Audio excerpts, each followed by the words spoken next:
In the small, dusty village of Amiri, where red sand painted every footpath and hunger danced in many homes, lived a young girl named Glory.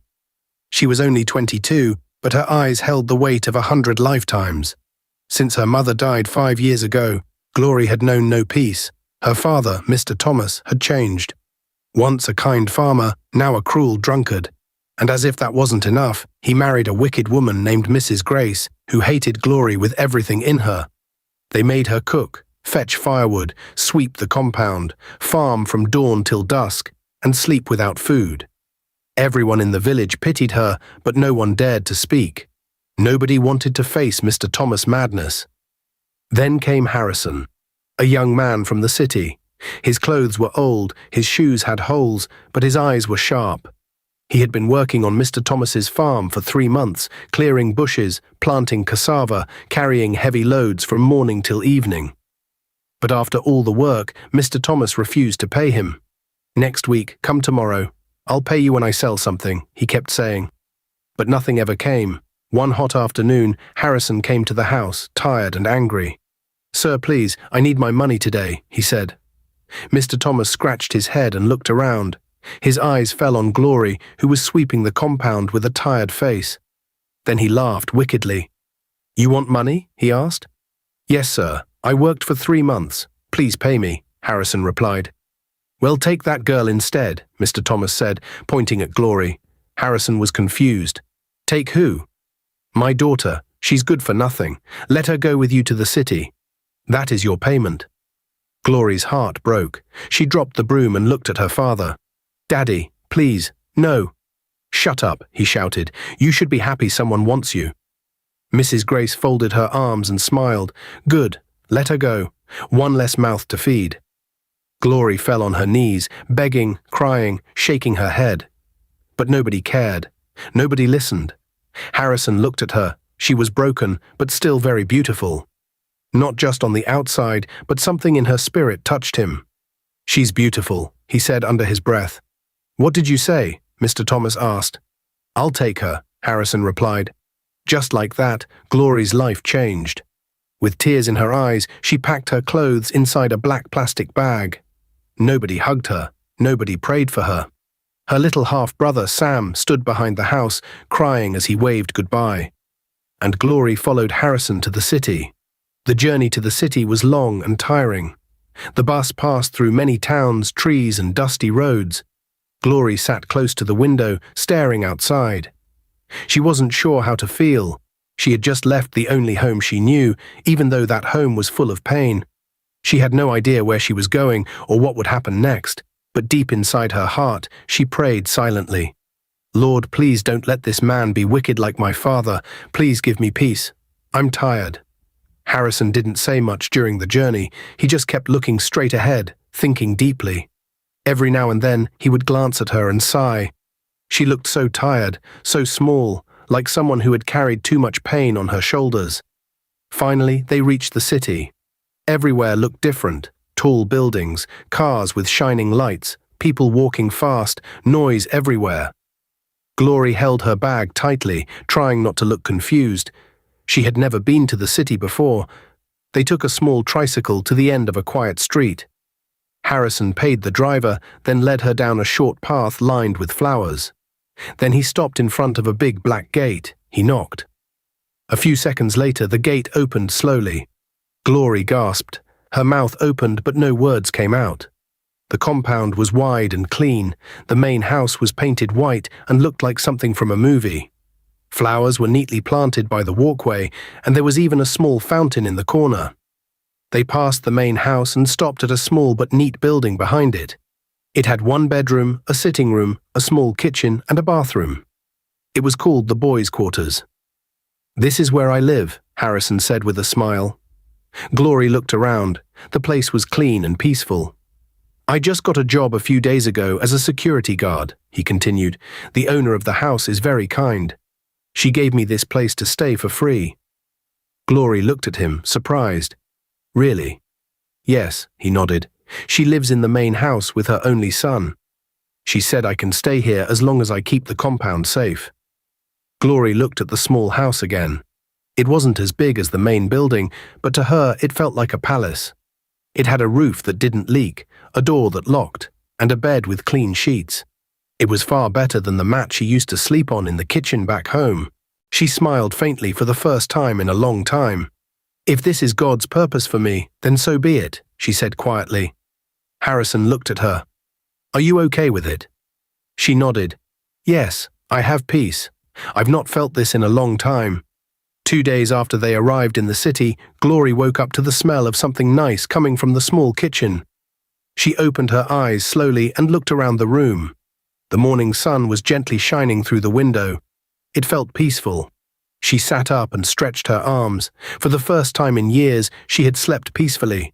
No shouting, no beatings, no fear. Just calm. She stepped into the kitchen, and there was Harrison, turning something in a frying pan. "Good morning," she said quietly. He turned with a smile.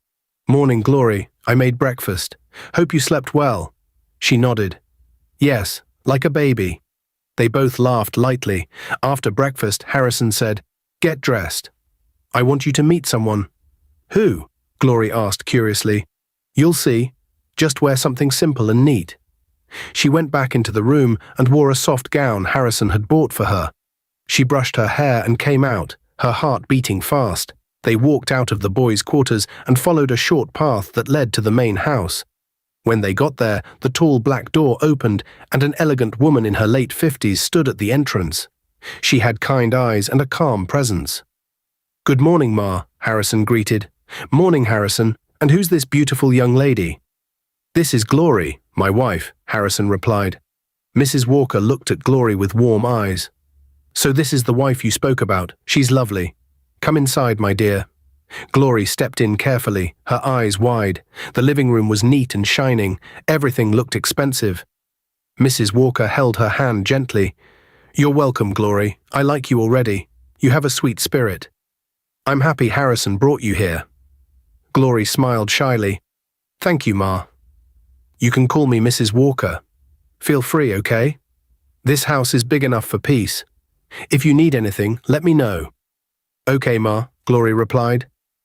After a short chat, they returned to the boys' quarters. That evening, after cleaning the small kitchen and arranging the room, Glory sat on the edge of the bed, thinking. Harrison was seated on the floor, fixing a loose handle on the wardrobe. "Harrison," she called gently. "Yes? Can I tell you something?" He looked up at her. "Of course." She sighed, playing with her fingers. "When my father said I should follow you to the city, I felt useless. I felt like I was thrown away, like I didn't matter to anyone." Harrison stood up slowly, his eyes on her. "I thought, maybe you would be worse than him. Maybe when we get here, you would start shouting at me, beating me, or treating me like a slave." Her voice broke a little and tears filled her eyes. "But you didn't. You gave me peace. You gave me space. You respected me. You even cooked for me." She wiped her face with the back of her hand. "I want to tell you thank you. I don't regret coming here anymore. I'm no longer angry that my father gave me to you. I now believe maybe this was God's plan." Harrison sat beside her and took her hand slowly. "I would never hurt you, Glory. That's not the kind of man I want to be." He paused. "Do you know something?" he added. "I liked you a long time ago. The very first day I saw you on the farm." Glory looked at him with surprise. "I wanted to talk to your father, but I was scared. I thought he would reject me, insult me, or even chase me away because I had nothing." He smiled gently. "But that day, when he told me to take you instead of paying me, I was shocked. Yet deep inside, I was happy. It felt like a door had opened." Glory looked down. "I don't love you yet, Harrison." "I know," he said quickly, "and I'm not rushing you." She nodded slowly. "But I like how you treat me. Like I matter. Like I'm not a mistake. Like I'm a queen." He smiled wider. "That's because you are, Glory. You're a queen. You've just been hidden in the wrong palace." Glory laughed softly, wiping another tear. For the first time, she felt seen, and though love hadn't fully entered her heart, something beautiful had already begun to grow. Respect, peace, and trust. A month later, life was already beginning to shine brighter for Glory. Every day she cooked in the boys' quarters and tried new recipes. She had even written some meals down in a small notebook Harrison gave her. Her confidence was growing. One sunny afternoon, as she was helping Mrs. Walker carry some groceries into the house, the woman called her gently. "Glory, come sit with me for a minute." Glory wiped her hands and sat beside her. Mrs. Walker smiled. "Do you know Harrison told me something sweet about you?" Glory looked at her, confused but curious. "Ma?" "Yes," Mrs. Walker nodded. "He said you're a great cook, and I agree. You have been helping around, and I see your heart. You are humble and hard-working." "Thank you, Ma," Glory said shyly. Mrs. Walker continued, "My cook has traveled overseas with her family, and now I need someone I can trust to take her place. And I've been watching you closely, my dear. I believe you are the right person." Glory's mouth opened in shock. Her eyes began to water. "Ah, Ma, thank you so much. You're so kind. God will bless you. I don't even know what to say." Mrs. Walker patted her hand. "You deserve it. You're a good girl." Still shaking with joy, Glory wiped her face quickly. "Ma, can I tell you something?" "Of course, my child. I've been looking for a way to earn money. Not just for clothes or anything else. I want to go to school. I want to further my education and go to university." Mrs. Walker's face lit up immediately. "You want to go to university?" "Yes, Ma. I stopped after secondary school because of family issues. But I love learning. I really want to go back." Mrs. Walker reached over and gave her a warm hug. "My child, I love education. I love girls that love school. That is a beautiful dream, and I'm proud of you." Glory felt her heart swell with happiness. "Thank you, Ma. Thank you so much." As soon as she finished helping in the kitchen, she rushed back to the boys' quarters, her slippers making soft sounds as she ran. "Harrison! Harrison!" she shouted with excitement. He came out of the room, surprised. "What is it? Why are you shouting like that?" "Harrison, you won't believe what just happened," she said, smiling from ear to ear. "Mrs. Walker said I should become her new cook." "Wait, seriously?" Harrison asked, his eyes wide. "Yes. And she said she'll be paying me every month. I also told her that I want to go to university, and she was so happy." Harrison pulled her into a hug. "That's my wife, my working-class wife." Glory laughed, blushing. "Ah, Harrison, don't start." "No, I mean it," he said, holding her hands. "You've come a long way, from the village to the city, from tears to smiles, from rejection to celebration." She nodded, still smiling. "It feels like a dream." "And the best part is, the dream is just starting," Harrison added. That night, after dinner, Glory and Harrison lay side by side on the bed, facing the ceiling. The day had been long, but beautiful. Glory couldn't sleep. So many thoughts were running through her mind. After a long silence, she turned slowly and looked at Harrison. "Harrison," she called gently. "Yes," he replied, still looking up. "Can I ask you something?" "Anything," he said, turning to face her. Glory took a deep breath. "Why haven't you, touched me since I came here?" Harrison blinked, surprised. He didn't expect that question. Glory continued, "We're married. If it was another man, maybe he would have done it the first night I entered this house." Harrison sat up slowly and leaned against the wall. His voice was calm. "You're right, Glory. Many men would have done that. But I'm not just any man. I didn't bring you here to use you," he said. "I brought you here to love you, to care for you, to protect you." He paused for a moment, then looked into her eyes. "You've been through so much already. I see the pain in your eyes sometimes, even when you smile. I don't want to add to that pain." Glory's eyes began to water. Harrison continued, "I want you to be ready. I want you to love me first. Then, when your heart is at peace, you can willingly give yourself to me. Not because you feel forced, not because you feel like you owe me." He held her hand gently. "I know you've never been with any man before in your life. You've carried shame, rejection, and fear for too long. That night your father gave you away like you were nothing. It broke something inside you." Glory looked down, her heart beating fast. "But Glory, you are not nothing. You are everything. You are strong. You are special. And when that time comes, when your heart says yes, not because of pressure, but because of love, then I'll be ready too." Tears rolled down Glory's cheeks. She had never heard such words in her life. "You really mean all this?" she asked quietly. "I do," he said. "I want you to feel safe with me, Glory. This marriage must be built on love, not fear." She wiped her tears, smiling softly. "Thank you, Harrison," she whispered. "You've changed my life in so many ways. I thought all men were like my father. But you're different." Harrison leaned closer and kissed her forehead gently. "Sleep well, my queen," he said. Glory lay back down, her heart full of peace. For the first time, she felt truly safe in the arms of a man, not just a husband, but a friend. Just 2 days after Glory started working as a cook in the main house, something strange happened. That morning, she was in the kitchen preparing Mrs. Walker's favorite vegetable soup. She had just finished slicing the ugu leaves when the kitchen door opened. She turned to see a tall, handsome young man standing by the door, staring at her. It was Daniel, Mrs. Walker's only son.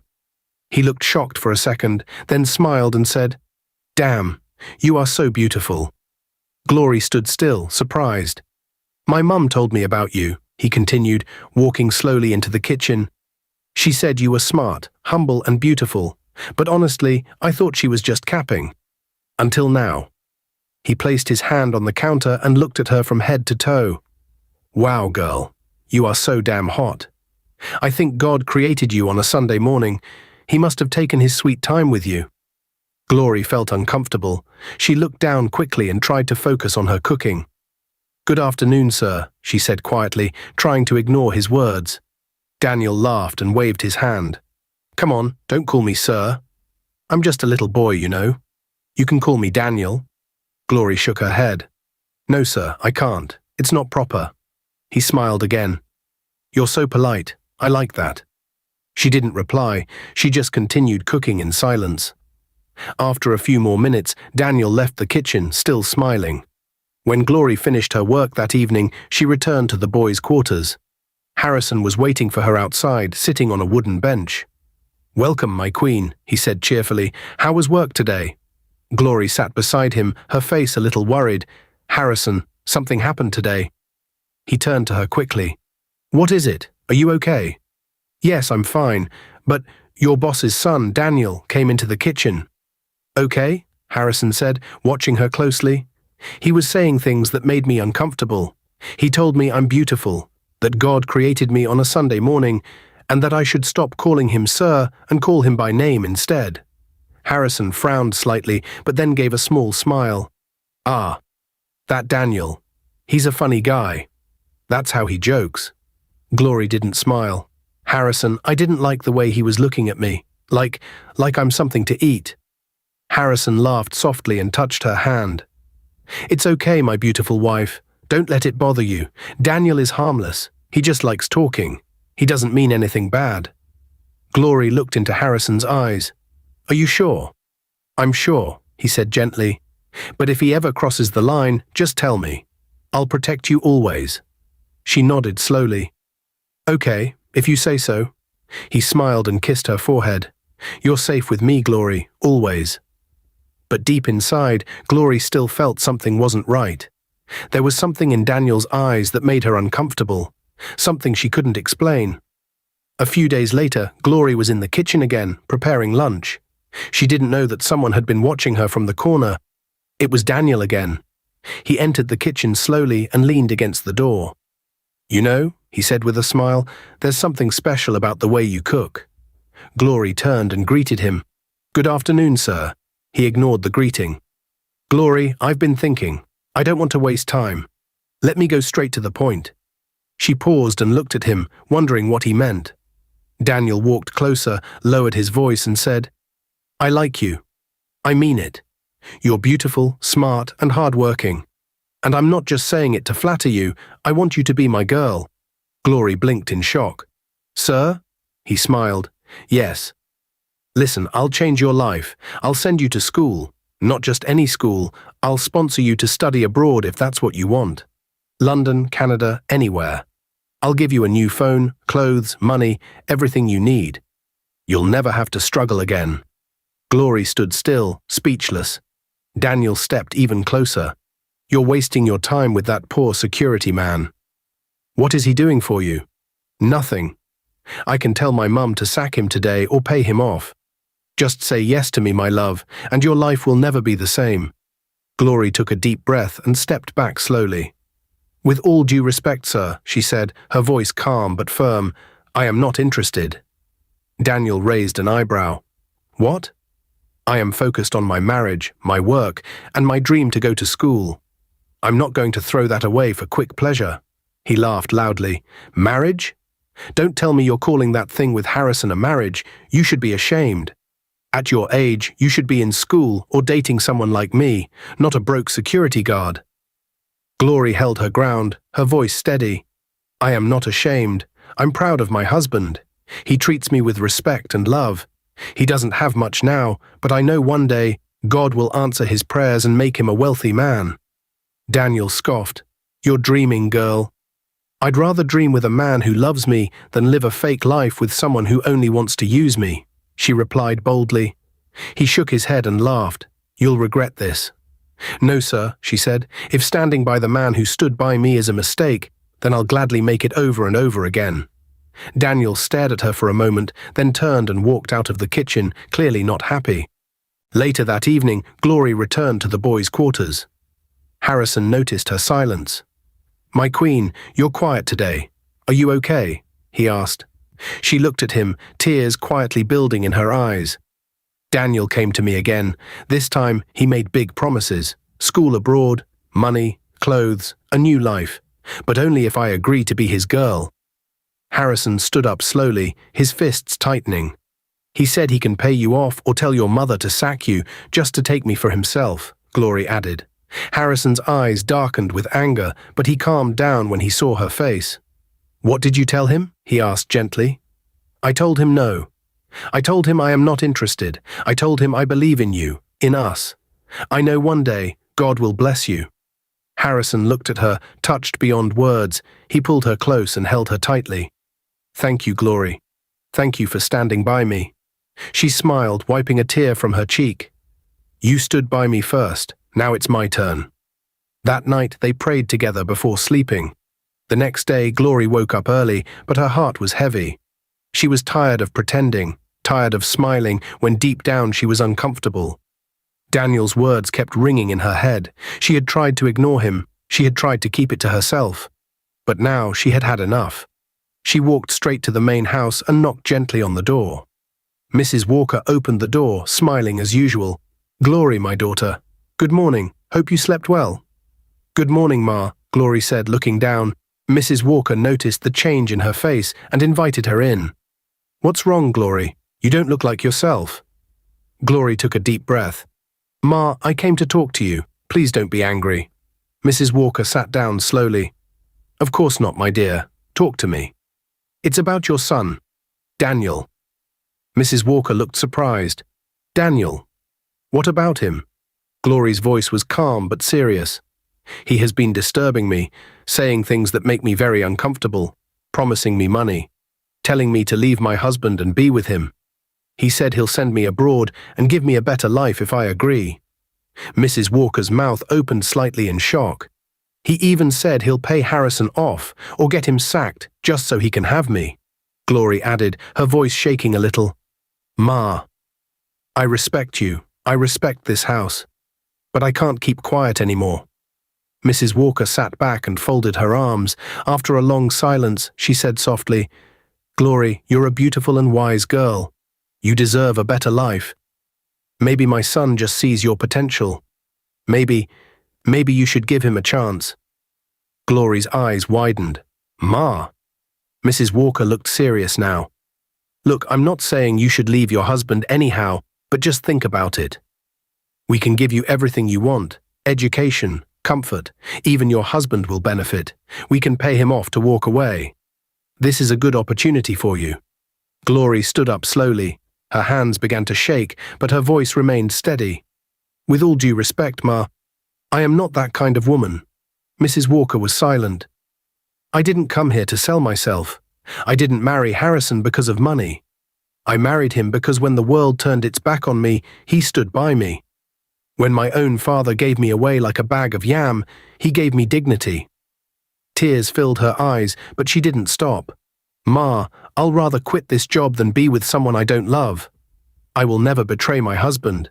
Never." Mrs. Walker opened her mouth to speak, but Glory raised her hand politely. "I'm sorry, Ma, but I'm done here. If your son doesn't stop all this nonsense, we'll leave this house. I won't stay where I'm disrespected." She turned around and walked out quickly, wiping her tears as she marched back to the boys' quarters. After Glory stormed out of Mrs. Walker's house, her heart was burning. She couldn't believe what just happened. How could a woman like that, someone she respected, try to buy her like a loaf of bread? How could she act like love had no value? She wiped the tears from her face as she walked back to the boys' quarters with strong steps. Her chest was rising and falling. She was angry, hurt, but more than anything, she was sure of one thing. She loved Harrison. When she entered the room, she met something that made her stop completely. Bundles of money, plenty of it, right there on the small table in the corner. She froze, her mouth opened in shock. "Harrison, what's going on? Where did you get this money from?" Harrison stood up slowly from the bed, calm and quiet. He looked at her with soft eyes. "My love," he said gently, "come and sit down." Glory walked over and sat, her eyes still on the money. "Talk to me, Harrison. What is all this?" He smiled. "This money, I've been saving it for a long time, little by little. I plan to use it to start my business. That's been my dream since I came to this city. But today, when I saw the kind of woman you are, when I saw how you defended me, rejected wealth, and chose love, I told myself you deserve better." Glory was still confused. "But what has this got to do with me?" He pointed at the money again. "I want you to use this money for your education. I know how much you want to go to university. You've talked about it every time. It's your dream. So take it. Go to school. I'll be fine." Glory was speechless. She looked at the money, then at him. "No," she said softly, shaking her head. "I'm serious, Glory," he said again. "And I'm serious too," she replied, standing up. "No, Harrison, never." Harrison was shocked. "Why?" Glory's voice was full of passion now. "This is your dream, Harrison. You saved this money with sweat and hard work. You wanted to start a business, and now you want to throw it away because of me. But I love you. And I love you too," she interrupted, her eyes now full of tears again. "That's why I want us to use this money wisely. Let's rent a small room outside this compound. Let's start a business together. You can run it. I'll help you cook and manage it. When it starts growing, I'll go to school, one step at a time." Harrison stood there, staring at her like he was seeing her for the first time. "You want us to leave this house?" "Yes," Glory said firmly. "I don't want to stay here anymore. Not with your boss and her son treating us like we are nothing. We deserve peace. Even if it's small, let it be ours. A shop, a rented room, a new start. That's what I want." Harrison walked to her, took her hand slowly and shook his head in wonder. "Glory, you are not just beautiful. You are wise. You are special. You are everything I prayed for." She smiled through her tears. "And you are the only man I want." He pulled her close, his eyes now watery too. "Thank you for standing by me. I will always stand by you," she whispered. Then came the kiss. A kiss full of real love. Not because of money, not because of pressure, but because of trust, because of unity. Because of two people who had nothing, but had each other. That night, they lay in each other's arms. They didn't talk much, just silence, peace, and soft laughter. And as the moonlight shined through the window, Glory whispered, "Our better days are coming." And Harrison answered, "Yes, my queen. Step by step, we will get there, together." The next day, Harrison was not home. Glory had woken up early, swept the room, and cleaned everywhere. But her heart was still heavy from the conversation she had with Mrs. Walker the day before. She kept thinking about everything: Daniel's behavior, Mrs. Walker's offer, and her bold decision to walk away. Just when she sat down to rest, there was a knock on the door. She opened the door and was shocked to see Mrs. Walker and Daniel standing outside. Glory was quiet. "Good morning, my daughter," Mrs. Walker said gently. "Please, Glory, we came to apologize," Daniel added with a serious face. Glory stepped back and let them in. Mrs. Walker sat down, looked at Glory with kind eyes and said, "We are so sorry for everything. For what my son said, for what I said too. We were wrong." Daniel lowered his head. "I was foolish. I allowed pride and bad behavior to blind me. But I see it clearly now. Harrison is lucky. You're a real wife." Mrs. Walker nodded. "Yes, he's very lucky to have someone like you. You are special, Glory, rare. Women like you are not easy to find." Glory's eyes softened. She sat quietly, listening. "We called you our wife yesterday," Mrs. Walker continued with a soft smile, "and we meant it. You are our wife." Glory gave a small smile. "Thank you, Ma. I'm not angry anymore. I forgive you." Mrs. Walker smiled even more, then she said something strange. "You are my son's wife." Glory frowned a little. "Your son?" Mrs. Walker smiled. "Don't worry, my dear. You will understand soon." After a few more minutes, they stood up, hugged her, and left. Glory stood by the door, confused. What do they mean? Later that evening, Harrison returned home. He looked tired but happy. She turned sharply. "Where did you go since morning?" "I've been waiting for you." "My love," he said softly, "there's something I need to tell you." Glory folded her arms. "What now?"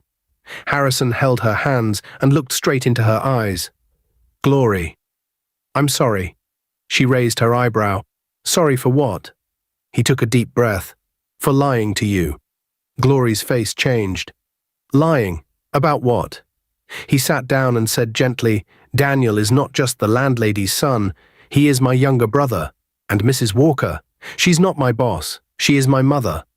Glory gasped. "What? Harrison, you mean all this while?" He nodded. "Yes. I'm truly sorry, Glory. I didn't plan to lie for long. I just needed to know if someone could love me for me, not for my money or my background." He looked down, guilt covering his face. "I've been heartbroken too many times. Women used to pretend to love me, but they were only after my wealth. They left when I refused to continue spoiling them." Glory sat down, still shocked. "You went far, Harrison. You shouldn't have done that," she said quietly. "I know, my love. You have every right to be angry. Please forgive me." There was silence for a while, then Glory smiled, teasing him. "Okay, fine. I forgive you, but you owe me." He laughed. "What do I owe you?" "You owe me a car and a mansion for lying to me." Harrison threw his head back, laughing. "That's nothing, my queen. Consider it done." Glory laughed too and jumped into his arms.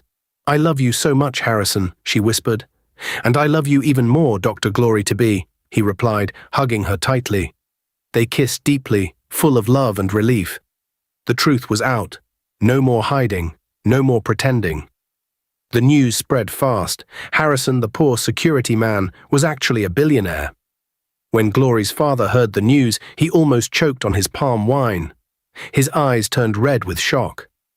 He picked his phone and called Glory immediately. "My daughter, please forgive me," he said in a humble voice. "I was blind. I didn't know God had blessed you like this." Glory was silent. "I want your stepsister to come and stay with you in the city. Things are hard here." Glory sighed and spoke calmly. "With all due respect, sir, never." "Glory, please. I forgive you, but I want to stay far away from you and your wicked wife. I'm at peace now. I suffered too much under your roof." Her voice became sharper. "If you ever need help for something important, you can call me. But please, don't call me for nonsense. And take good care of your miserable wife." She hung up and dropped the phone. Then she looked up and said, "Thank you, Jesus, for bringing Harrison into my life." Years later, Glory wore her white coat and walked across the graduation stage. She was now a qualified medical doctor. Harrison was the loudest in the crowd. "That's my wife. Come here, you beautiful big woman." After the ceremony, he hugged her tightly. "I'm so proud of you, baby. You are mine forever." She smiled. "Thank you for believing in me." "Thank you for believing in me," she said, hugging him. "Thank you for everything. Honey, you are the world's best husband." He smiled. "And you are my forever queen." One peaceful afternoon, Harrison took Glory on a quiet drive. They entered a big estate and stopped in front of a huge white mansion with golden gates. Glory looked around. "Why are we here?" Harrison smiled and brought out a bunch of keys. "This is your mansion, my queen," Glory screamed. "Harrison, stop playing." "I'm serious. I promised you a car and a mansion, and here they are." She hugged him, laughing and crying at the same time. "I also have good news," she said, stepping back. "What is it?" he asked, smiling. "I went for a test last week. I'm 3 months pregnant." Harrison stood still. Then he shouted, "Glory! Are you serious?" "Yes," she laughed. "We're going to have a baby." He lifted her off the ground and spun her around joyfully. "God, thank you. I will spoil you and our baby forever." He knelt and kissed her stomach. "My baby, Daddy loves you already." Glory smiled with tears in her eyes. From being rejected to becoming royalty. She said, "Truly, my name is Glory." Dear viewers, what lessons did you take away from this dramatic tale? We'd love to hear your thoughts in the comments below. If you enjoyed the story, give us a thumbs up, share it with friends, and hit that subscribe button. Don't forget to turn on notifications so you never miss out on our latest updates. Thanks for watching and stay blessed.